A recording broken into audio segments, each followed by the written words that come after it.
कोई भी सपना साकार करने के लिए सबसे जरूरी है सही कोच का होना। चुनिए SIG क्लासेस को और करें अपने economics honours and MA economics का सपना साकार। Download the app now. Hello everyone, first of all good morning to all of you guys. आज के क्लास में जिस टॉपिक को हम लोग पढ़ने वाले हैं, टॉपिक का नाम आपको बोर्ड पे हेडिंग दिख गया होगा, equation of line and equation of plane. CBSE board वाले स्टूडेंट ने इसे क्लास 12th में पढ़ा होगा वेक्टर के बाद 3D ज्योमेट्री में, और वहाँ पे आपने equation of line and equation of plane अलग अलग तरीके से, मतलब बहुत अच्छे से पढ़ा होगा। और ICSE बोर्ड वाले को ऑप्शनल होता है, तो किसी ने पढ़ा भी होगा और किसी ने नहीं भी पढ़ा होगा। हमारे जो सिलेबस का पार्ट है, मतलब MME 1 में जो equation of line and equation of plane दे रखा है, वो थोड़ा सा डिफरेंट है in compare to 12th class में जो आपने पढ़ा था, और बहुत ही कम पार्ट गिवन है। मतलब हमारे सिलेबस में बहुत ही छोटा सा पार्ट गिवन है।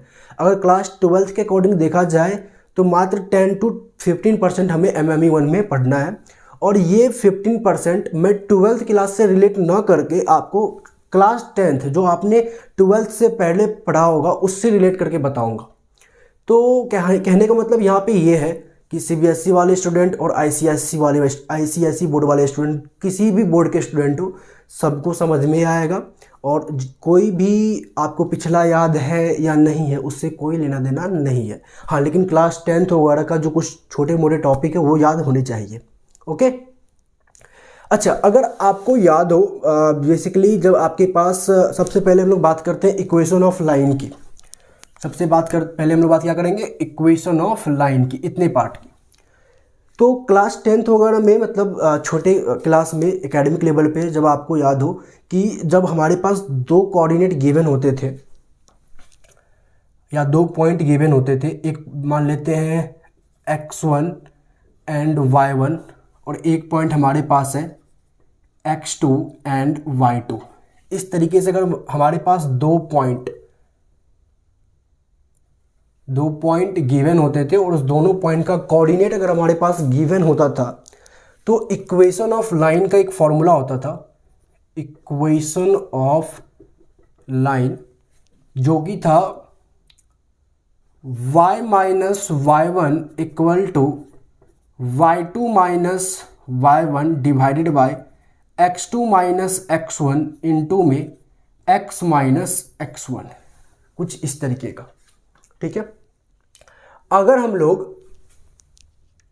x1 को 2 माने और y1 को 4 मानते हैं, और यहाँ पे x2 को लेट अस सपोज 3 मानते हैं एंड y2 को 8 मानते हैं, ठीक है, तो इन दो कोऑर्डिनेट से अगर मुझे equation of line find out करना होता, तो इसको हम लोग इस फॉर्मूला में पुट करते।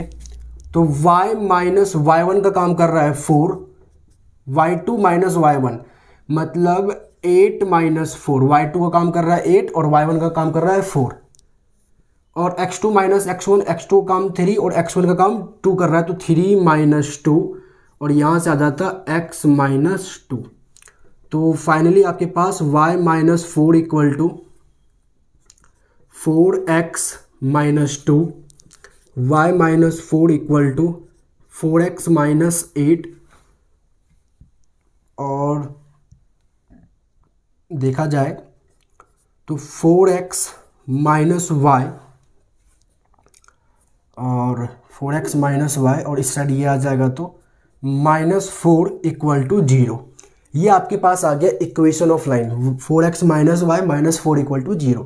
ये आपने छोटे क्लास एकेडमिक लेवल पे 9-10th में किया होगा इक्वेशन ऑफ लाइन, और क्लास 11th में स्ट्रेट लाइन करके एक टॉपिक था, वहाँ पे भी आपने ये पढ़ा होगा। ठीक है, तो इक्वेशन ऑफ लाइन तो हमने यहाँ ऐसे पढ़ा है पहले भी। हमारे MME 1 में जो डिफरेंट है थोड़ा सा, वो क्या है सुन लो पहले। यहाँ पे जो हमने इक्वेशन निकाला है वो XY सब साथ में, जो भी इक्वेशन है वो XY के साथ में है। MME 1 के सिलेबस में जो हमारे पास इक्वेशन ऑफ लाइन हमें निकालना है वो पैरामेट्रिक फॉर्म में निकालना है, पैरामेट्रिक फॉर्म। अब पैरामेट्रिक फॉर्म मतलब x in terms of t, y in terms of t, मतलब x और y जो बेसिकली इक्वेशन ऑफ लाइन हमारा निकलेगा, सेपरेटली निकलेगा, x अलग टर्म्स में, y की अलग टर्म्स में।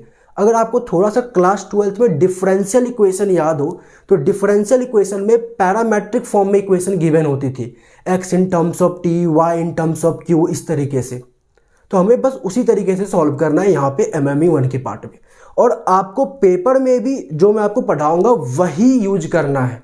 एग्जामिनर भी आपसे वही चाहता है जो बेसिकली हेमंड के बुक में गिवन है, जो आपकी DU की सजेस्टिव रीडिंग है, ठीक है ना। तो नया क्या है मैं आपको बता देता हूं, हमें किस प्रोस्पेक्टिव से पढ़ना है।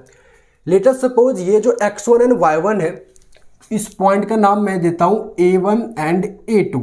ये दो, एक पॉइंट आपके पास गिवन है, एक पॉइंट का दो कोऑर्डिनेट्स, और एक आपके पास है B1 एंड B2, दो पॉइंट है और दोनों पॉइंट्स के कोऑर्डिनेट आपके पास गिवन है। यहाँ पे था x1 y1 और x2 y2, यहाँ पे A1 A2 B1 B2, ठीक है। यहाँ पे जो इक्वेशन ऑफ लाइन होगी, इक्वेशन ऑफ लाइन होगी वो होगी x equal to A1 plus में t B1 माइनस A1 और y equal to A2 plus में t B2 minus A2। x equal to A1 plus T B1 minus A1, y equal to A2 plus T B2 minus A2। आप इस तरीके से solve करो या इस तरीके से सॉल्व करो, आंसर फाइनली आपको सेम ही आने वाला है। आंसर आपको लास्ट में सेम ही आएगा। यहाँ पे आपने एक्स वाई को साथ में लिखा हुआ है और यहाँ पे आपने एक्स को अलग कर दिया है, वाई को अलग कर दिया है। सिंपल सी बात ये है बस। अब हमें कौन सा पेपर में यूज करना है, तो ये करना है, ठीक है, क्योंकि हमारी जो सिलेबस का पार्ट है उसमें जो डिमांड किया गया है वो पैरामेट्रिक इक्वेशन का डिमांड किया गया है, ठीक है। ओके, मैं आपको थोड़ा सा पहले ना ये कहाँ से आया वो बता देता हूँ, प्रूफ कर देता हूँ, और उसके बाद मैं आपको ये भी प्रूफ करके दिखा दूंगा कि अगर इससे सॉल्व करते हैं और इससे सॉल्व करते हैं तो आंसर दोनों से सेम ही आएगा, दोनों से सेम ही आएगा। तो इसको प्रूफ करने के लिए सबसे पहले मैं आपको फिर से एक बार क्लास 10th याद दिलाना चाहता हूँ। क्लास 10th में आप पढ़ते थे सेक्शनल फॉर्मूला, वहाँ पे आप x की वैल्यू कुछ इस तरीके से निकालते थे, x equal to m1 x2 plus में m2 x1 divided by m1 plus m2। Similarly y के लिए होता था m1 y2 प्लस में m2 y1 divided bye m1 plus m2। तो इसको आप इस तरीके से भी लिख सकते हो, m1 divided by m1 plus m2 और साथ में x2 प्लस में m2 divided by m1 plus m2 साथ में x1। इस तरीके से भी आप लिख सकते हो। ओके, अगर ये आपको याद है, नहीं तो अगर याद नहीं तो क्लास 10th की बुक एक बार निकाल लेना, और अगर याद है तो फिर आगे देखो। इतने पार्ट को अगर हम लोग टी मानते हैं, इस पार्ट को अगर हम लोग टी मानते हैं तो ये जो पार्ट है ये ऑटोमेटिकली क्या बन जाएगा हमारे लिए, 1 माइनस टी। अगर ये इसको टी मानोगे ना तो ये 1 माइनस टी होगा, क्योंकि 1 माइनस टी करोगे, 1 और माइनस में टी मतलब ये करोगे तो आपके पास ये आएगा, चेक कर लेना, ठीक है। तो अगर इसको आप टी मानोगे तो ये आपके पास क्या आएगा, 1 माइनस टी। ओके, अब आगे इसको अगर लिखा जाए तो x is equal to nothing but T x2 plus में 1 minus T x1, T x2 plus में 1 माइनस टी x1। ओके, अब ये जो x वाला एक मैंने इक्वेशन आपको लिखवाया है, इसको थोड़ा सा ब्रेक करते हैं इस साइड में, ध्यान से देखो। x इज इक्वल टू, यहां से मैं a1 प्लस में इसको क्या लिख सकता हूं, t times b1 minus t times a1। x equal to t times b1 को मैंने पहले लिख दिया और a1 minus t times a1। x equal to t times b1 plus में a1 अगर कॉमन लिया जाए तो 1 माइनस टी आ जाएगा, ठीक है। Where b1 is nothing but, यहाँ पे जो b1 का काम कर रहा है, b1 का जो काम कर रहा है वो x2 है। देखो इसी कोऑर्डिनेट को मैंने बोला था ना इस तरीके से लिखते हैं, तो B1 यहाँ पे x2 का काम कर रहा है, तो Tx2, और A1 ये है ना, तो A1 यहाँ पे देखो x1 का काम कर रहा है, तो x1 इंटू में 1 minus T is nothing but x। तो ये इस तरीके से आया है, मतलब कोई अलग सा गेम नहीं है, सेम पीछे वाला गेम ही है, उसको थोड़ा सा न्यू वर्जन में आपके सामने में रिप्रेजेंट किया गया है इस तरीके से। सिंपल सी बात है। तो अगर क्लास 10th आपको याद है तो ये आराम से आपको समझ में आ जाएगा, और मैंने आपको रिलेट करके भी दिखा दिया, मतलब रट्टा मारने की कोई ज़रूरत है नहीं इसमें। और कईयों को तो क्लास 12th में जो आप 3D ज्योमेट्री पढ़ते थे ना, वो बहुत मुश्किल लगता था। मतलब ICSE बोर्ड वाले तो स्टूडेंट ये सोचते थे कि वो बहुत अच्छे हैं कि उसको वो पढ़ना नहीं पड़ रहा, ऑप्शनल मिल रहा है, लेकिन CBSE वालों को पढ़ना पड़ता था। उसमें से बहुतों को बहुत प्रॉब्लम होता था, क्योंकि बहुत सारे फॉर्मूले उसमें याद करने को होते थे। तो अक्सर जो टीचर होते, जो अच्छे अच्छे टीचर होते थे, वो 3D ज्योमेट्री कुछ इस तरीके से पढ़ाते थे कि वो आपको बोलते थे इमेजिनेशन करो, क्वेश्चन को पढ़ के पहले सोचो कि वो क्वेश्चन बोल क्या रहा है, उसका फिगर बनाने की कोशिश करो और उसके बाद सॉल्व करो। ठीक है ना। अगर आपने 3D ज्योमेट्री अच्छे से पढ़ी होगी क्लास 12th में तो आपको समझ में आ रहा होगा कि मैं क्या बोलना चाह रहा हूँ। बट जितना आपने वहाँ पे पढ़ा ना, उससे बहुत कम पढ़ना है। यहाँ पे सिंपल सा पढ़ना है, और क्या सब पढ़ना है मैं आपको एक्सप्लेन कर देता हूँ। सबसे पहले तो इक्वेशन ऑफ लाइन पढ़ना है आपको। तो इक्वेशन ऑफ लाइन पहले आप इस तरीके से करते थे, लेकिन अब आपको क्या करना है, इस तरीके से लिखना है। ठीक है, ओके। अगर ये आपको समझ में आ गया, जिस तरीके से मैंने x का प्रूफ किया है ना, उसी तरह से y का सेक्शनल फॉर्मूला लिखोगे तो y की भी प्रूफ हो जाएगी। ओके, चलो। अच्छा, यहाँ पे अगर x1 y1 गिवन है, मतलब आपके पास दो कोऑर्डिनेट गिवन है, एक x एक्सिस एक y एक्सिस, मतलब हम लोग अभी 2D 2 डायमेंशनल की बात करते हैं। अगर हम लोग 3 डायमेंशनल की बात करेंगे, 3 डायमेंशनल का कहने का मतलब ये है, तब आपके पास जो पॉइंट के कोऑर्डिनेट होंगे वो क्या होंगे, तो x, y, z, मतलब 3 एक्सिस बनेगा आपका इस तरीके से, एक x, एक y और एक z। 12th वालों को याद आ रहा होगा। जैसे अभी तक हम लोग मतलब देखा जाए तो आपने क्या करते थे, 2 एक्सिस आप बनाते थे इस तरीके से, एक x, अगर और नेगेटिव पार्ट को अगर छोड़ दिया जाए तो एक x और एक y, ये था ना x axis and y axis. लेकिन अब क्या हुआ, 3D में एक नया एक्सिस भी जुड़ जाता है, एक नया एक्सिस भी जुड़ जाता है। और एक अगर नया एक्सिस मतलब z एक्सिस, अगर इसको z मानते हैं, वैसे इस तरीके से लिखते हैं हम लोग x y z, तो आपके पास इस बेसिकली इस कोऑर्डिनेट में कहीं पे भी पॉइंट आएगा। ठीक है ना, इसमें कहीं पे भी कोई भी पॉइंट आएगा किसी भी क्वाड्रेंट में, तो इस पॉइंट की जो बेसिकली कोऑर्डिनेट होगी वो x y z, मतलब x1 y1 z1, 3 वैल्यू। जैसे इसमें किसी पॉइंट पे x और y की वैल्यू होती थी ना, x एंड y की वैल्यू। सिमिलरली अगर आपके पास 3 अलग अलग कोऑर्डिनेट गिवन है, तो किसी भी पॉइंट पे 3 x y z, मतलब 3 वैल्यू होगी, एक x की, एक y की, एक z की। मैं ये बताना चाह रहा हूँ, सिंपल सी बात है। तो कहने का मतलब जो इक्वेशन आएगा x y z 3 अलग अलग वेरिएबल के फॉर्म में आएगा।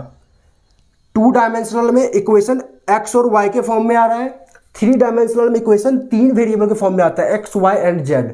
ठीक है ना। तो सिंपली हमारे टॉपिक में 2D एंड 3D दोनों को कंसीडर किया गया है, लेकिन ज़्यादा एक्सप्लेन नहीं किया है। अगर 3D है तो कहने का मतलब एक कोऑर्डिनेट और हमारे पास एक्स्ट्रा आ जाएगा z, जो कि होगा, मतलब अगर 3D है तो एक एक्स्ट्रा पॉइंट आ जाएगा A3, और यहाँ पे भी B3, तो ये आ जाएगा z is equal to A3 plus में T B3 minus A3। I hope आपको समझ में आ रहा हो। ठीक है, ओके। अगर ये समझ में अगर आपको आ गया इक्वेशन ऑफ लाइन, हमेशा आपको इक्वेशन ऑफ लाइन यही फॉर्मूला यूज करना है, हमेशा पेपर में, हमेशा आपको और क्वेश्चन सॉल्व करते टाइम यही फॉर्मूला यूज करना है, इसको कभी यूज नहीं करना। ठीक है, चलो। अगर आपको ये समझ में आ गया तो ये जो t के साथ है ना, b1 minus a1, b2 minus a2, b3 minus a3, ठीक है ना, इसको हम लोग बोलते हैं डायरेक्शन, इसको हम लोग बोलते हैं डायरेक्शन। ठीक है ना। बेसिकली मैं लिख देता हूं, एक पॉइंट आप लिखना, आप कुछ पॉइंट में लिखवाऊंगा। सबसे पहले पहला पॉइंट कि bi minus ai is called direction, is called direction. और पता है एक चीज़ आपने क्लास 12th में सीबीएसई बोर्ड वालों ने पढ़ा होगा कि हम जब भी 3D डायमेंशनल की बात करते हैं, 3 डायमेंशनल की बात करते हैं, तो हम लोग स्लोप कंसीडर नहीं करते, स्लोप के प्लेस पे डायरेक्शन कंसीडर करते हैं। क्योंकि जब 2D की बात आता है, 2 डायमेंशनल की जब मैं बात करता हूँ, एक तरफ x हो और एक तरफ y हो, तो स्लोप आपको ये बता देता है कि x के बढ़ने पे y किस तरीके से परफॉर्म होगा, फंक्शन की वैल्यू क्या आएगी, पॉजिटिव आएगी, नेगेटिव आएगी, किस तरीके से आएगी, ये आपको 2D में स्लोप बता देता है। लेकिन 3D में ना, जब अगर 3D डायग्राम बन जाए तो स्लोप नहीं बता सकेगा कभी, क्योंकि हो सकता है अगर आप आपके पास जो भी इक्वेशन है और उस इक्वेशन की लाइन अगर इस तरीके से बनती है, तो हो सकता है ये लाइन थोड़ा सा इस तरफ से हो। मतलब 3D इमेज थोड़ा सा करो यार, मतलब 3D में आपको कैसे इमेजिन करवाऊँ, जैसे कि ये 3 एक्सिस है, तो आप सोच रहे हो ऐसा जा रहा है, ऐसा नहीं, मतलब बोर्ड पे तो ऐसा लाइन है ना, हो सकता है ये जो लाइन है ये जेड की तरफ हो, समझ रहे हो, जेड की तरफ हो। तो कहने का मतलब आप ना 3D डायमेंशनल में सिंपल सी बात है कि 3D में आप स्लोप से x के इंक्रीज करने पे या y के इंक्रीज करने पे या z के इंक्रीज करने पे किसी दूसरे वेरिएबल पे क्या इफेक्ट पड़ेगा नहीं बता सकते इन 3D डायमेंशनल।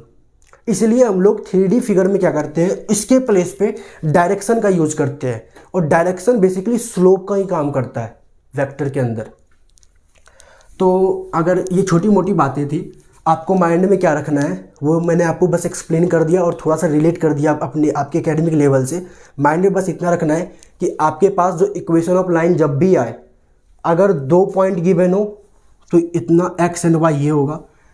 3D का गिवन हो, 3D मतलब 3 पॉइंट, मतलब बेसिकली होने का कहने का मतलब ये है 3 पॉइंट का मतलब पॉइंट मतलब 3 नहीं होना चाहिए, मैं ये बोल रहा हूँ कि 3 कोऑर्डिनेट x y z, तो 3 कोऑर्डिनेट है तो 3 अलग अलग टर्म्स में आपके पास इक्वेशन आएगी। सिंपली हम लोग यहाँ पे क्या करते हैं कि सेपरेटली x का अलग, y का अलग, z का अलग निकालते हैं, बस इतना ही है। तो ये आपको इक्वेशन ऑफ लाइन याद रखनी है और इसी को पुट करके आंसर निकालना है, सॉल्व करना है, ठीक है। और इसमें जो t के साथ जो काम कर रहा है ये b1 minus a2, b2 minus a2, b3 minus a3, मतलब bi minus ai is nothing but a direction. तो पहले आप इसको नोट करो, कुछ पॉइंट्स और मैं लिखवाता हूँ और उसके बाद हम लोग क्वेश्चन की ओर बढ़ेंगे। इसके बाद और अगर कुछ पॉइंट्स लिखा जाए इक्वेशन ऑफ लाइन में, जैसे कि पहला पॉइंट्स मैंने आपको लिखवा दिया कि B I minus A I is nothing but a direction of line, ठीक है ना, वो लाइन के डायरेक्शन को रिप्रेजेंट करता है। और दूसरा पॉइंट है इसमें, व्हेन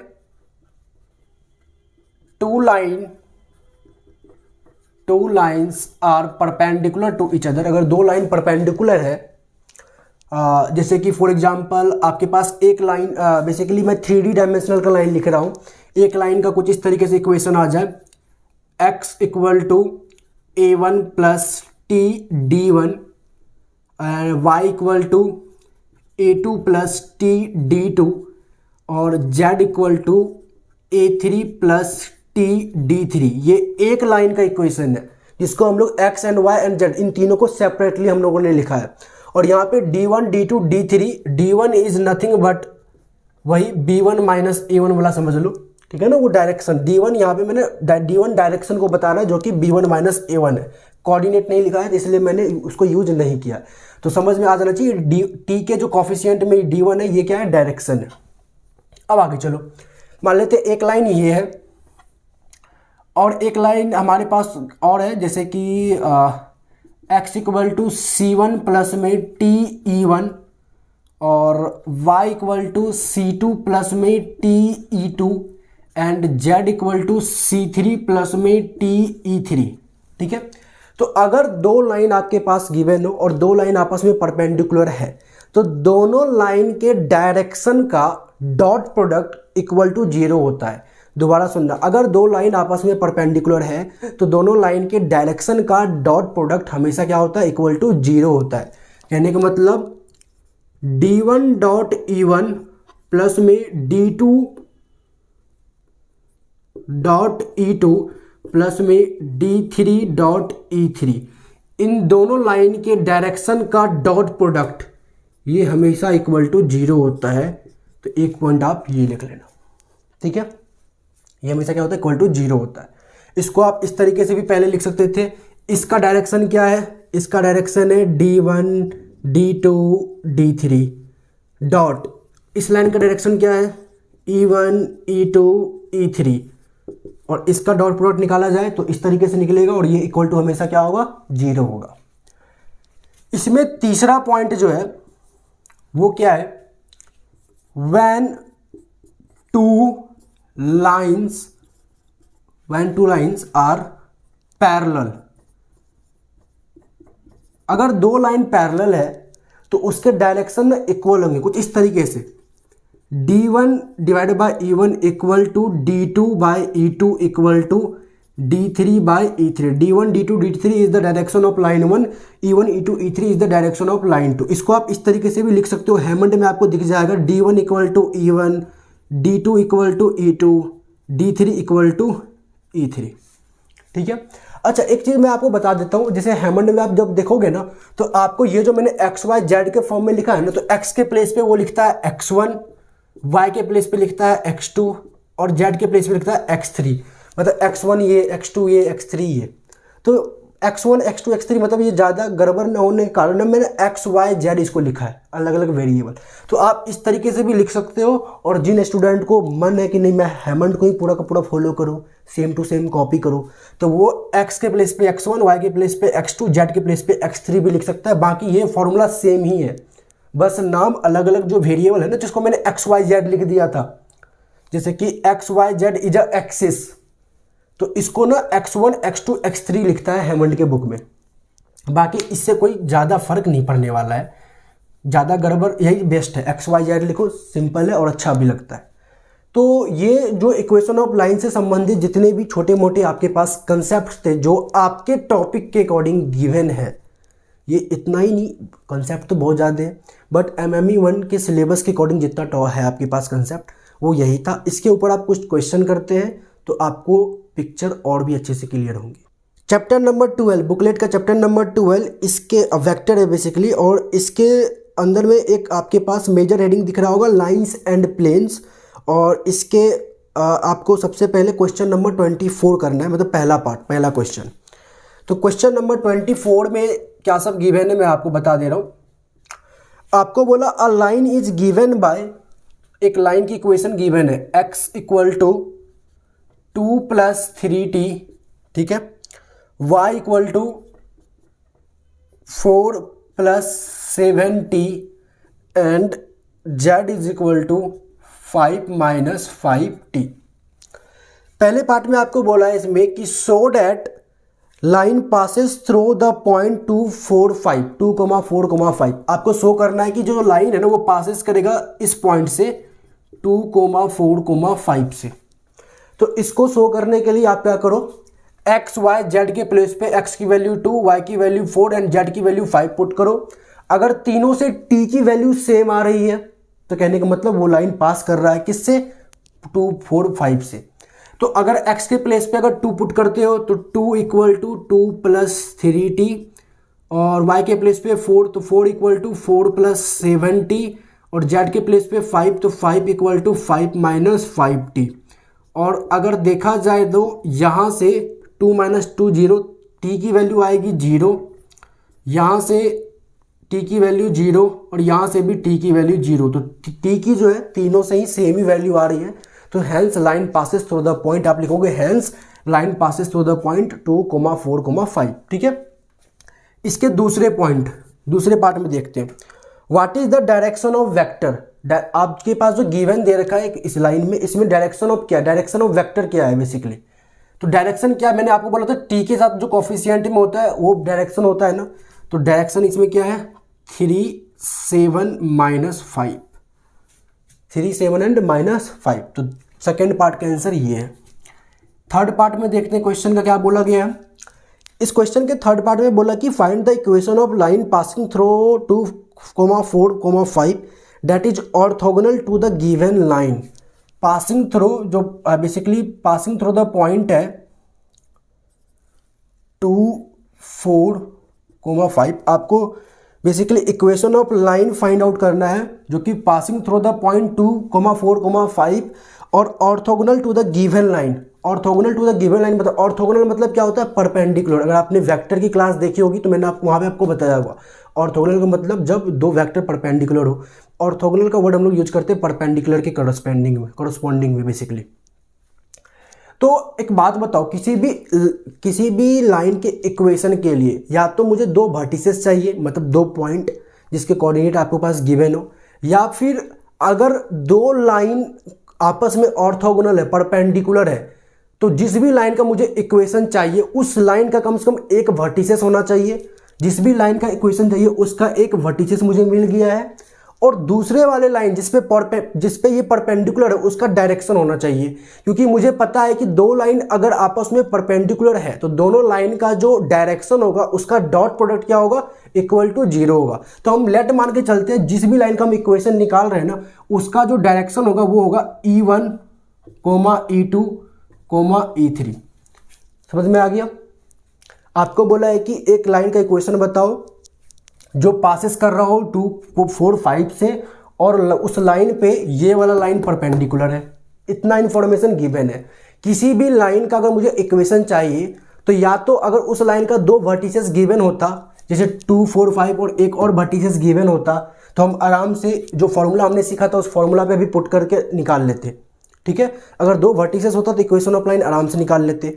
अदरवाइज वर्टिसेस मान लो एक ही गिवन है और बस इन्फॉर्मेशन में दे रखा कि ये लाइन किसी दूसरे लाइन पे ऑर्थोगोनल है, तो अगर वर्टिसेस गिवन है तो दूसरा लाइन जिस पे ऑर्थोगोनल है तो उसका डायरेक्शन अगर मुझे पता हो तो उसका डायरेक्शन और इस लाइन का डायरेक्शन का डॉट प्रोडक्ट 0 होगा। ये हमने पढ़ा था अभी पॉइंट में। तो लेट मान लिया जिस लाइन की मैं इक्वेशन बना रहा हूँ उसका डायरेक्शन है E1, E2, E3 और ये लाइन इस पे ऑर्थोगोनल है तो इसका डायरेक्शन क्या है 3, 7, -5, 3, 7, -5।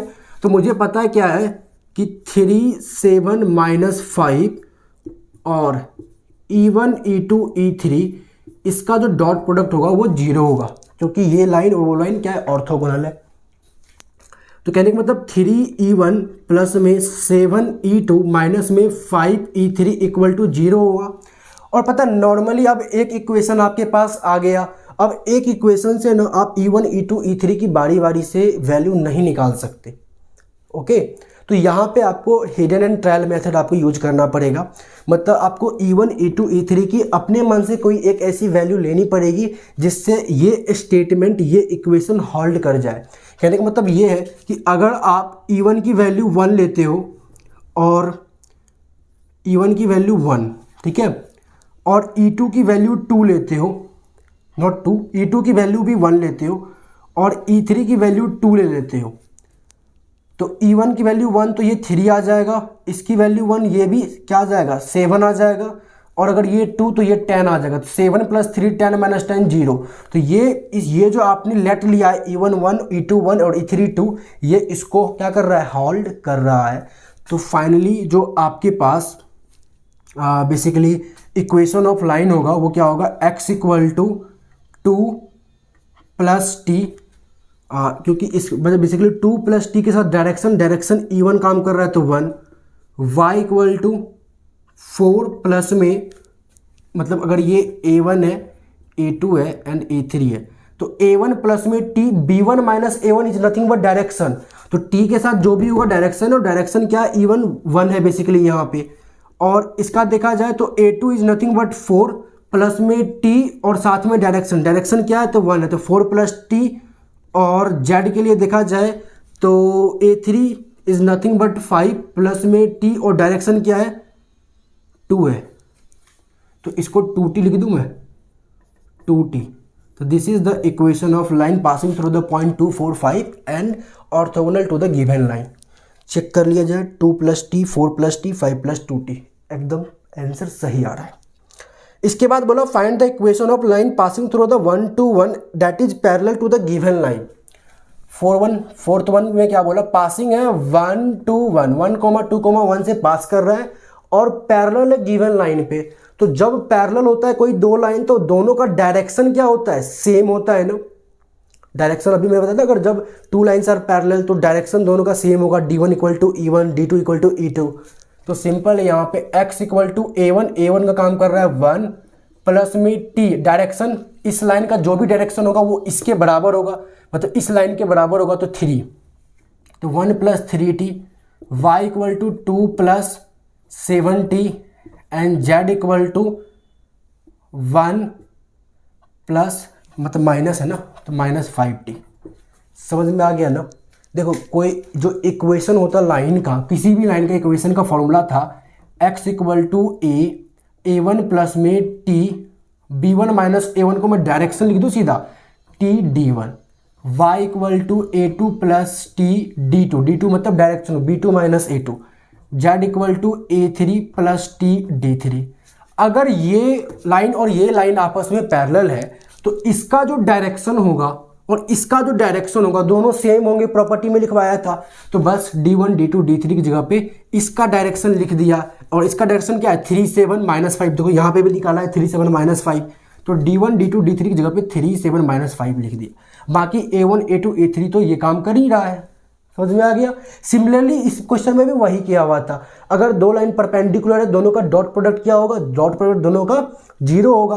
तो इसका लेट मान लिया कि इसका डायरेक्शन ये है और इसका डायरेक्शन तो मुझे पता ही है 3 7 माइनस 5, इन दोनों का डॉट प्रोडक्ट 0 होगा, ये मुझे पता है। अब यहाँ पे मेरे पास इक्वेशन एक ही है और वेरिएबल 3 है, e1 e2 e3, तो e1 e2 e3 निकालना मुश्किल है, ठीक है ना। तो मैंने क्या किया, यहाँ पे hidden and trial method use किया, आपको भी करना है, वही है पेपर में।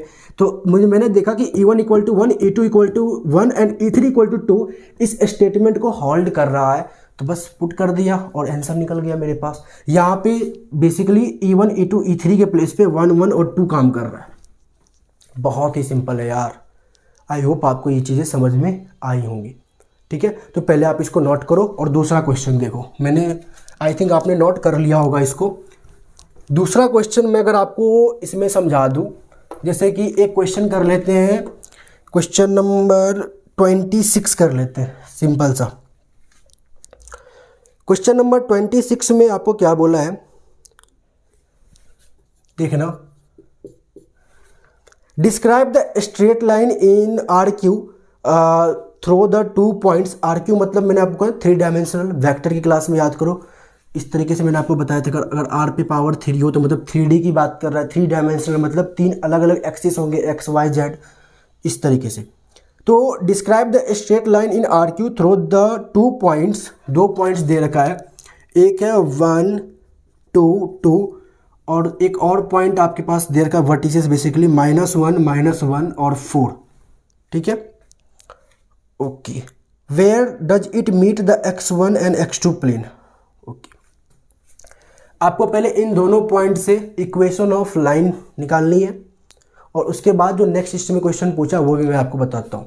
देखा जाए तो ये a1 का काम कर रहा है और ये a2 का काम कर रहा है और ये a3 का काम कर रहा है, और दूसरा पॉइंट में ये b1 का काम कर रहा है, ये b2 का काम कर रहा है और ये b3 का काम कर रहा है।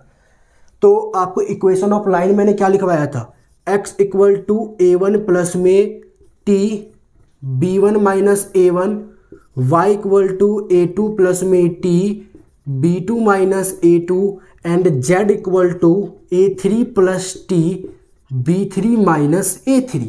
तो देखा जाए यहाँ पे तो x इक्वल टू a1 का काम कर रहा है 1 प्लस में t b1 minus a1, b1 minus 1 और -1, तो ये 0 बन जाएगा बेसिकली सीधा ना, सॉरी -1 और -1 -2 आ जाएगा। तो इसको सीधा मैं -2t लिख देता हूँ। y इक्वल टू a2 काम कर रहा है 2 और प्लस में t b2 minus a2, b2 -1 और -2 तो -3, तो इसको मैं लिख देता हूँ -3t। और z इक्वल टू आपके पास क्या है a3 इज 2 और पहले निकाल लेते हैं b3 माइनस a3, तो 4 माइनस 2 आता है, तो +2t। सेम है आंसर, तो मिला ले एक बार, आंसर है 1 माइनस 2t, ठीक है, 2 minus 3t and 2 plus 2t, ठीक है। ये आपके पास इक्वेशन ऑफ लाइन आ गया, ये आपके पास आंसर आ गया इक्वेशन ऑफ लाइन का। इसके दूसरे पार्ट में क्या बोला है, ध्यान से सुनना। दूसरे पार्ट में बोला आपको कि where does it meet the x1 x2 plane. ये कहाँ पे x1 एंड x2 प्लेन पे मीट करेगा। x1 x2 बेसिकली यहाँ पे मतलब है एक्स वाई प्लेन, ठीक है ना। x1 x2 का मतलब बेसिकली एक्स वाई प्लेन, क्योंकि आपने x और y और z अलग अलग वेरिएबल लेके काम किया है। अगर इसको यहाँ पे आप इसको x1 मानते, यहाँ पे x2 मानते और यहाँ पे x3 मानते, तो कहने का मतलब x1 x2 होता। बट आपने एक्स वाई जेड माना है तो एक्स वाई प्लेन की बात कर रहा है, और अगर एक्स वाई प्लेन की बात कर रहा है तो यहाँ पे जेड की वैल्यू क्या होगी, 0 होगी। तो एक्स वाई प्लेन की बात कर रहा है, जेड की वैल्यू 0 होगी, तो जो भी इक्वेशन आया है वहाँ पे जेड की वैल्यू 0 पुट कर दो। जेड ये इस वाले इक्वेशन में जेड की वैल्यू 0 पुट कर दो, तो यहाँ से आपके पास टी की वैल्यू क्या आ जाएगी, -1, ठीक है ना। एक्स वाई प्लेन पे जेड की वैल्यू 0 होगी, एक्स जेड प्लेन पे वाई की वैल्यू 0 होगी, वाई जेड प्लेन पे एक्स की वैल्यू 0 होगी। तो टी की वैल्यू -1 आ गई। अब जो है टी की वैल्यू -1 आप एक्स और वाई पे पुट करो। तो एक्स पे जब आप बेसिकली पुट करोगे टी की वैल्यू -1 ना, तो एक्स की वैल्यू क्या आएगी, -1 और -2, तो +2 + 1 3 आ जाएगा, और वाई की वैल्यू क्या आएगी, तो 5 आ जाएगा। तो कहने का मतलब एक कोऑर्डिनेट 3,5,0 पे ये जो लाइन है वो एक्स वाई प्लेन को मीट करेगा, ठीक है ना। बेसिकली बोला ये जो लाइन है वो एक्स वाई प्लेन को कब मीट करेगा, एक्स वाई प्लेन को तब मीट करेगा जब एक्स वाई प्लेन को मीट करने का मतलब जिस भी पॉइंट पे ये एक्स वाई प्लेन को मीट कर रहा होगा उस पॉइंट पे जेड की वैल्यू 0 होगी। तो मैंने पहले ले लिया जेड = 0, और जेड = 0 से टी की वैल्यू निकाल लिया और एक्स वाई की वैल्यू निकाल लिया उस टी से, तो आपके पास गिवन आंसर आ गया। तो this is all about the equation of line. इतना ही पार्ट है, इसी को आपको थोड़ा सा घुमा फिरा के पूछ देगा, तो आई थिंक आपसे हो जाना चाहिए। इसके बाद हम लोग इक्वेशन ऑफ प्लेन पढ़ेंगे, तो पहले आप इसको नोट कीजिए। इसके बाद अब हम लोग पढ़ने वाले हैं इक्वेशन ऑफ प्लेन। क्या पढ़ेंगे, इक्वेशन ऑफ प्लेन। एक ही टाइप का इक्वेशन हमें इसमें सीखना है। क्लास 12 में आपने बहुत तरीके से सीखा होगा। हमें जो यहाँ पे बेसिकली सीखना है वो है equation of plane passing through point A, let us suppose A1, comma A2, A1, A2, A3, ठीक है, and normal to a vector P जिसकी डायरेक्शन आपको दे रखा है P1, P2, P3। मैं आपको समझाता हूँ। बेसिकली जो प्लेन है ना कुछ इस तरीके से समझ सकते हो। ये प्लेन हो गया कुछ इस तरीके से, ऐसे भी हो सकता है, ऐसे भी हो सकता है, ठीक है ना। तो हवा में लहराता हुआ बेसिकली प्लेन हमेशा 3D डायमेंशनल में बनता है, 3 डायमेंशनल में, ठीक है। 2 डायमेंशनल में कभी नहीं पता, 3 डायमेंशनल में प्लेन बनता है। तो हम लोग 3 डायमेंशनल के अकॉर्डिंग यहाँ पढ़ रहे हैं, और हमें क्या पढ़ना है, equation of plane passing through the point A1, A2, A3। कोई एक पॉइंट है, मान लेते ये एक पॉइंट है जो कि है A1, A2 एंड A3। इस पॉइंट से लाइन पास कर रहा है, ठीक है ना। Equation of basically passing through the equation of plane passing through the point A। यहाँ से बेसिकली प्लेन, ये एक पॉइंट है बेसिकली प्लेन का। सिंपल सा ये समझो कि एक प्लेन का ये पॉइंट है A1, A2, A3, ठीक है। और कोऑर्डिनेट अगर देखा जाए तो लेट अस सपोज ये इस तरह के कोऑर्डिनेट आपके पास, और ये एक प्लेन 3D बना हुआ है। इस एक्सिस पे एक पॉइंट है A जो कि A1, A2, A3 है, जो कि प्लेन के अंदर आ रहा है। थोड़ा सा और अगर अच्छे से देखना चाहोगे तो, ठीक है। तो बाकी मैं इसको अभी के लिए रफ कर रहा हूं, ओके। और अगर इस लाइन को भी अगर आप रफ करना चाहो, मतलब रफ मिटाना चाहो, तो मिटा सकते हो। तो एक प्लेन है जो कि पासिंग कर रहा है एक पॉइंट से A जो कि A1, A2, A3 है, और नॉर्मल टू अ वेक्टर, एक वेक्टर है, इस पे नॉर्मल है। नॉर्मल मतलब परपेंडिकुलर है 90 डिग्री पे, और इसका डायरेक्शन आपको दे रखा है P1, P2, P3, इस तरीके से, ओके। इसी की आपको इक्वेशन फाइंड आउट करनी है।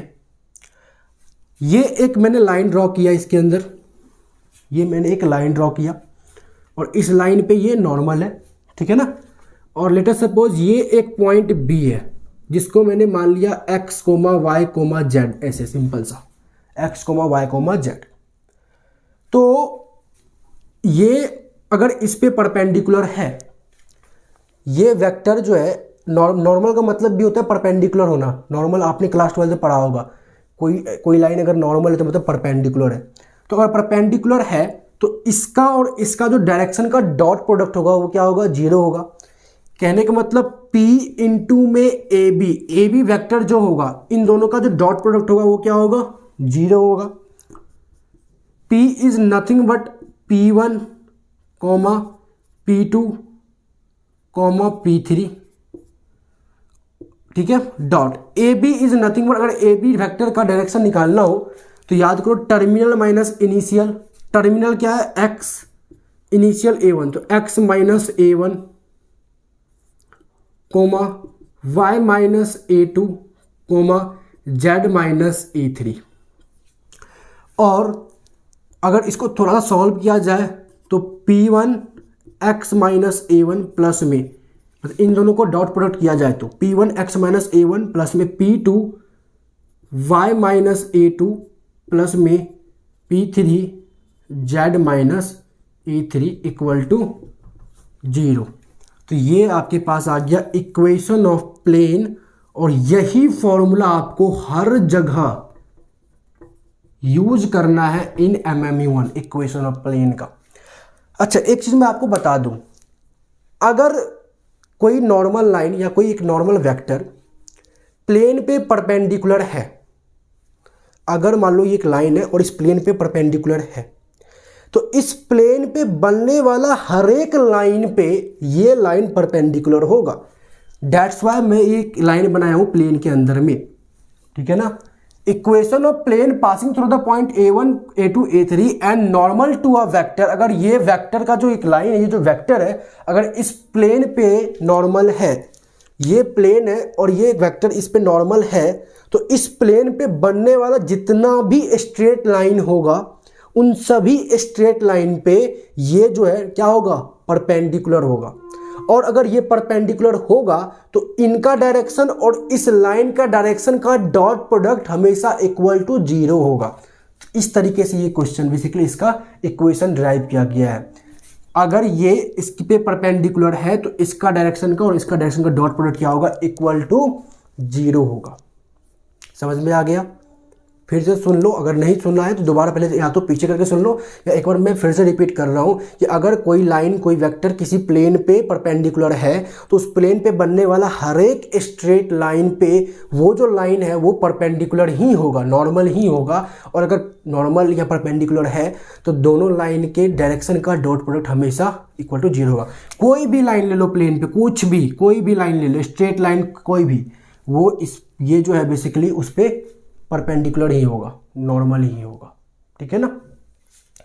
तो आई थिंक आपको ये समझ में आ गया होगा। और हमेशा आपको ये फॉर्मूला ही यूज करना है। अलग अलग तरीके से क्या सब क्वेश्चन पूछ सकता है, मैं अभी आपको बुकलेट के क्वेश्चन सॉल्व करवाऊंगा तो आपको पिक्चर और भी अच्छे से क्लियर होंगी। पहले आप इसको नोट कीजिए। तो बुकलेट का सबसे पहले क्वेश्चन नंबर 27 में गिवन है, find the equation of plane. अच्छा, क्वेश्चन नंबर 27 से पहले 28 कर लेते हैं। 28 सीधा क्वेश्चन है, फिर 27 करेंगे। 28 में बोला find the equation of plane through a point passing through the point, basically point है ए जो कि है 2,1 -1, यहाँ इस पॉइंट से पास कर रहा है, और नॉर्मल है बेसिकली पी जो कि दे रखा है -1, 1 एंड 3। सेम एक प्लेन है, ये पॉइंट है जो कि है 2, 1, -1, इस पे एक नॉर्मल है P जो कि दे रखा है -1, 1 एंड 3 एज ए नॉर्मल दे रखा है। तो सेम प्रोसेस, यहाँ से एक लाइन, ये x कोई B पॉइंट हो जाएगा, ये x y z हो जाएगा, मतलब सेम फॉर्मूला का आपको पुट करना है। फॉर्मूला क्या लिखवाया था मैंने आपको, P1 x minus a plus में P2, अच्छा इसको a1 दे देते हैं, ठीक है ना, P2 x minus a2 plus में, सॉरी x नहीं ये y माइनस a2 प्लस में P3 z माइनस a3 ना। तो P1 -1 है ना यहाँ पे, -1 x माइनस ए का काम कर रहा है 2, तो x माइनस 2 प्लस में P2 का काम 1 कर रहा है, और y माइनस A2 का काम भी 1 कर रहा है, तो y माइनस 1 प्लस में P3 का काम 3 कर रहा है, और z माइनस A3 का -1, तो z प्लस 1, A3 का -1 कर रहा है तो माइनस माइनस प्लस बन जाएगा, ये आपका बेसिकली इक्वल टू 0, ये आंसर आ गया। सो सिंपल, यही करना है, फॉर्मूला आपको मैंने लिखवाया, फॉर्मूला पे पुट करना है। इसके दूसरे पार्ट में बोल रहा है, मतलब क्वेश्चन नंबर 28 में ही, डज लाइन, एक लाइन आपको गिवन दे रखा है, ये पहला पार्ट था इसका दूसरा पार्ट, एक लाइन गिवन दे रखा है, x equal to 1 minus 2t, y equal to आपको दे रखा है 2 माइनस 3t, और एक दे रखा है z equal to 2 plus 2t। बोला कि does the line intersect this plane, क्या ये लाइन इस प्लेन पे इंटरसेक्ट कर रहा है। अगर ये लाइन इस प्लेन पे इंटरसेक्ट कर रहा होगा तो कुछ ना कुछ इंटरसेक्शन पॉइंट जरूर आएगा। तो इसको चेक करने के लिए सबसे बेस्ट तरीका क्या है, जो X and Y and Z की यहाँ पे आ रही है ना इक्वेशन लाइन की, इसको आप इक्वेशन ऑफ प्लेन में पुट कर दो। अगर आपके पास टी की कोई भी फाइनाइट वैल्यू आती है, अगर आपके पास टी की कोई ना कोई वैल्यू आती है, तो कहने का मतलब वो इंटरसेक्शन पॉइंट होगा।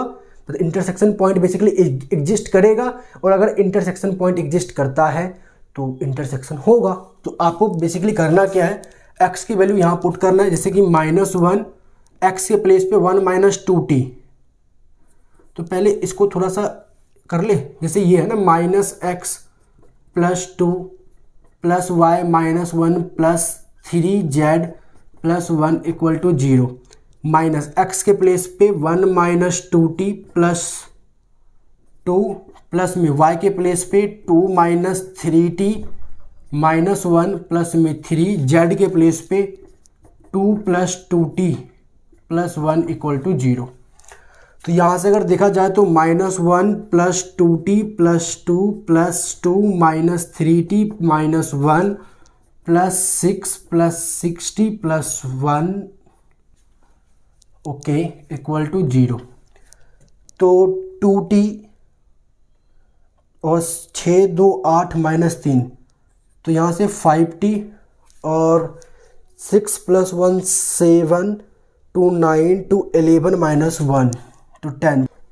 तो यहाँ से t की वैल्यू आ जाएगी -2, और t की वैल्यू -2 आ रही है, तो कहने मतलब t की वैल्यू एग्जिस्ट कर रही है, कुछ फाइनाइट वैल्यू आ रही है और कुछ फाइनाइट वैल्यू आ रही है, तो यस ये लाइन इस पे इंटरसेक्शन कर सकता है किसी भी पॉइंट पे, ठीक है ना। और अगर आपको पॉइंट भी निकालना हो तो t की वैल्यू आप पुट कर सकते हो, तो वो पॉइंट आपके पास इंटरसेक्शन पॉइंट निकल जाएगा। तो इस तरीके से अगर t की कोई फाइनाइट वैल्यू आ रही है इस x y z की वैल्यू इस पे पुट करके, तो ये लाइन और इस प्लेन के बीच में कोई ना इंटरसेक्शन पॉइंट होगा ही होगा, ठीक है। अच्छा, अगर t की वैल्यू 0 आती तो भी t इक्वल टू 0 भी एक फाइनाइट वैल्यू ही है, समझ में आया, तो भी इंटरसेक्शन करेगा, इंटरसेक्ट करेगा। अच्छा, अब किसी स्टूडेंट के माइंड में ये आता है कि सर तब क्या आएगा जिससे हम बोलेंगे कि t एग्जिस्ट नहीं कर रहा है। तो अगर t मान लो कट उठ जाए, t कुछ आए ही नहीं, इसको जैसे यहाँ पे हमने किया ना, इसको सॉल्व के बाद 5t आया, मान लो ये नहीं आता, t कट पिट जाता, तो कहने का मतलब इंटरसेक्शन पॉइंट फिर नहीं आएगा हमारे पास, तो वो लाइन और प्लेन इंटरसेक्ट नहीं करेंगे। समझ में आ गया? तो पहले आप इसको नोट कीजिए। तो अब क्वेश्चन नंबर 27 करते हैं। क्वेश्चन नंबर 27 में क्या बोला, find the equation of a plane in parametric and non parametric form. Basically parametric form में ही आपको निकालना है। Passing through the point, 3 point से पास कर रहा है।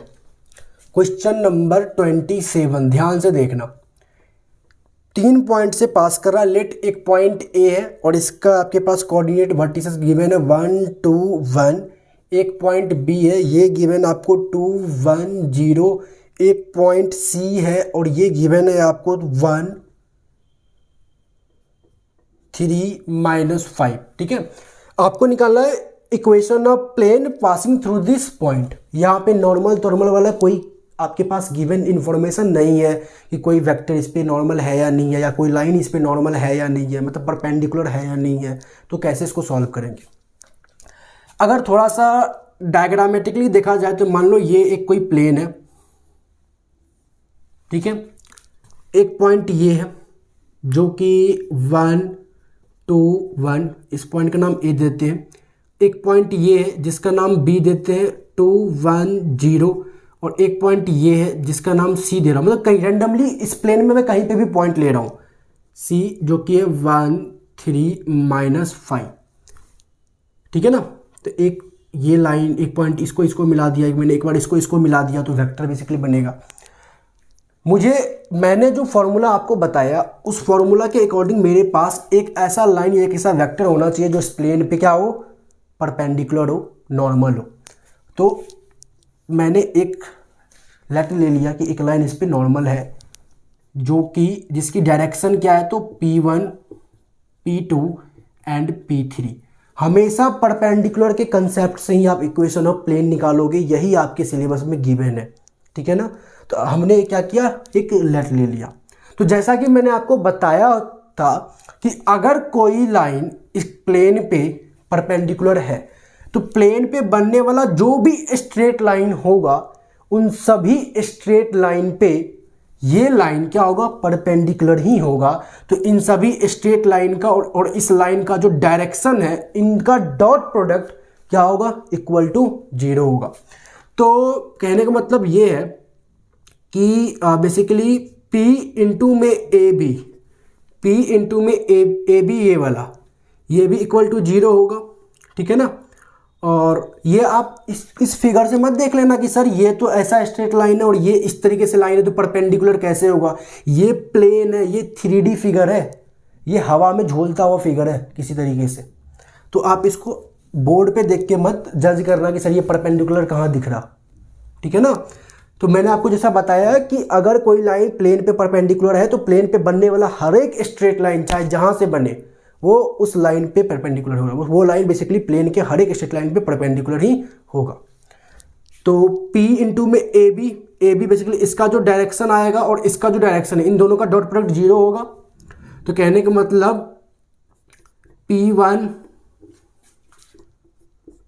P2 P3 और ए बी का अगर डायरेक्शन निकाला जाए तो इन टर्मिनल माइनस इनिशियल, तो 2 माइनस सॉरी बी, हाँ ठीक है 2 ही है ये, तो 2 माइनस 1 आता है, 1 माइनस 2 -1 आता है, और 0 माइनस 1 भी -1 आता है। आई होप आपको समझ में आ गया। ओके, अगर ये समझ में आ गया तो अच्छी बात है। इसके बाद अगर मैं यहाँ से निकालूँ P इंटू में ए सी, P ए सी, तो ये भी 0 होगा। P इज नथिंग, P का direction basically P1 P2 P3, और ए सी इसका अगर डायरेक्शन निकाला जाए तो टर्मिनल माइनस इनिशियल, तो 1 माइनस 1 0, 3 माइनस 2 1, -5 -1 तो -6। तो मैं बस एक ए बी और ए सी का लाइन यूज कर रहा हूँ। होता बी सी भी बन सकता है एक हमारे पास, बट बी सी में नहीं लेके रहा हूँ, देखना इससे ही काम मेरा बन जाएगा। तो कहने का मतलब ये है कि P1 इंटू में 1 प्लस माइनस P2 मतलब P2 into basically dot product कर रहा हूँ मैं, तो P1 डॉट प्रोडक्ट 1 तो P1 आ जाएगा, P2 से इसको जब मल्टीप्लाई करोगे -1 तो माइनस P2 आ जाएगा, और यहाँ से आ जाएगा माइनस P3, ये इक्वल टू 0 आ गया। और इससे अगर देखोगे तो ये तो 0 बन जाएगा, तो P2 minus 6 P3 equal to 0 आ जाएगा। ये डॉट प्रोडक्ट निकालोगे तो ये आएगा, इसका डॉट प्रोडक्ट निकालोगे तो ये आएगा। यहाँ से अगर देखें तो P2 is equal to 6 P3 आ रहा है, P2 इक्वल टू 6 P3 आ रहा है। ओके, अच्छा अगर मैं लेट ले लेता हूँ, यहीं पे ले लूँ, अगर मैं लेट ले लूँ P3 equal to K, P3 equal to K let ले लिया, तो P2 क्या आ जाएगा आपके पास, P2 is nothing but 6K। P3 को मैंने लेट ले लिया K है, तो P2 क्या आएगा 6 P3 मतलब 6K। और यहाँ पे अगर मैं पुट करता हूँ तो P1 माइनस में P2 is nothing but 6K, P3 is nothing but K equal to 0, तो P1 की वैल्यू आ गई यहाँ से 7K। तो P1 7K, P2 6K और P3 K, तो मेरे पास ये आ गया। एक पॉइंट मैंने प्लेन पे रेंडमली कोई भी पॉइंट ले लिया जो कि क्या है x, y, z, general point लेते थे, इसी तरीके से लिखते हैं x, y, z। तो यहाँ से भी a x को इसे मिला दिया, तो कहने का मतलब p इंटू में ax is also equal to 0 होगा। और यहाँ से हम क्या करेंगे, p बेसिकली मेरा क्या है, तो p1 p2 p3, तो p1 p2 p3 की जगह पर मैं इस p1 p2 p3 की वैल्यू लिख दूँ जो कि है 7k 6k एंड k। और ax क्या होगा, ax क्या होगा, टर्मिनल माइनस इनिशियल, तो x minus 1 y minus 2 and z minus 1। समझ में आ गया। जैसे याद करो हम लोगों ने जो अभी ड्राइव किया था ना फॉर्मूला, तो इसी तरीके से किया था ना, एक b पॉइंट लिया था, b को x y z माना था, ठीक है ना। यहाँ पे ये जो c b c दे रखा है, इससे हमने पहले p1 p2 p3 की वैल्यू निकाल ली है और k के फॉर्म में निकाला है, और उसके बाद एक पॉइंट x अपने मन से लिया है प्लेन पे और उसका मैंने लिखा x y z और यहाँ से ax निकाला है, ठीक है। और ये भी क्या होंगे, इक्वल टू 0 होंगे। तो इसको थोड़ा सा देखोगे ना, तो ये बेसिकली आपको कुछ इस तरीके से दिखेगा, 7k x माइनस 1 प्लस में 6k y माइनस 2 प्लस में k z minus 1 equal to 0। तो यही आ गया इक्वेशन ऑफ प्लेन। अब कुछ बच्चे कह रहे सर k तो है ही साथ में, यार k को कॉमन लेके 0 बना दो। अगर k आप कॉमन लोगे तो इस साइड जाके 0 बन जाएगा, बचेगा बेसिकली क्या, तो 7x माइनस 1 प्लस में 6 y माइनस 2 प्लस में basically z minus 1 equal to 0। तो 7x माइनस 7 प्लस में 6y माइनस 12 सॉल्व कर देता हूँ मैं, z माइनस 1 इक्वल टू 0। तो 7x plus 6y 12 7 19 20 minus 20 equal to 0। ये आपके पास आ गया इक्वेशन ऑफ प्लेन। आंसर से मैच कर लिया जाए, 7x प्लस 6y, अच्छा एक z भी तो हमारे पास है ना, प्लस ये वाला, sorry, plus z equal z minus 20 आएगा ना, ये 12 7 19 20, तो माइनस 20 उस साइड जाके 20 बन जाएगा। तो ये आ गया इक्वेशन ऑफ प्लेन। बहुत सिंपल है, सो सिंपल। इसके बाद मैं एक और क्वेश्चन आपके साथ डिस्कस कर लेता हूँ, जैसे क्वेश्चन नंबर 30। क्वेश्चन नंबर 30 में क्या बोला, 30 मतलब आपको बोला है कि find the equation of plane passing through the point 1 1 minus 1 and perpendicular to the line this. Okay,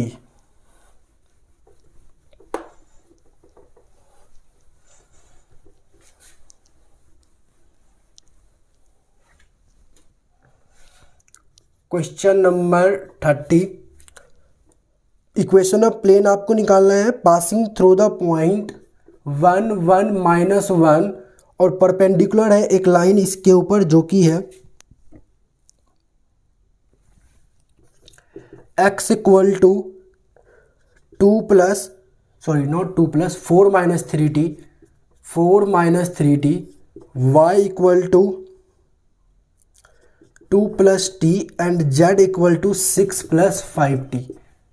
एक प्लेन है, पासिंग थ्रू द कोई पॉइंट है 1 1 माइनस 1, इस पे एक लाइन परपेंडिकुलर है और इस लाइन का इक्वेशन गिवन है। मुझे क्या चाहिए, इस लाइन का डायरेक्शन। तो डायरेक्शन क्या होगा, t के जो करस्पॉन्ड में, मतलब t का जो कॉफिशिएंट है वो डायरेक्शन कहलाता है, जो कि है -3 1 5। तो काम बन गया।